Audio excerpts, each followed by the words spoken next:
Everybody knows that if you hit a snare drum, there's only a certain amount of sound that happens, and the sound dies.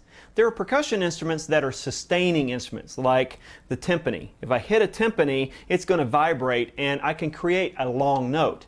Now, a half note is basically learning how to play a longer version of a quarter note.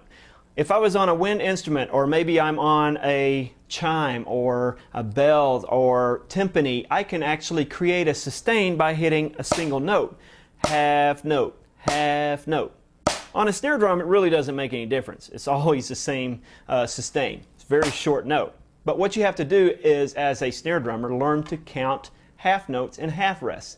What I like to have my students do is learn how to subdivide half notes. This will keep you from rushing. So instead of having a metronome here at 120 and just thinking 1, 2, 3, 4, 1, 2, 3, 4, what I have them do is to think the subdivision.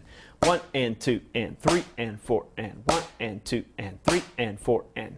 That subdivision will keep you from rushing long notes and will also remind you of the tempo that's going on underneath those long notes.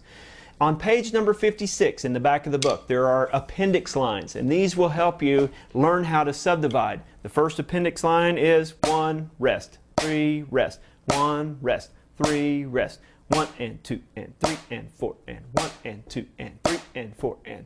Get used to learning how to subdivide those half notes. That will make your tempo control so much better. So work on all of those half note lines in the appendix, then go back to the playing exercises on the second page of lesson number 4. In our next video lesson, we're going to learn the first steps in learning to play the paradiddle.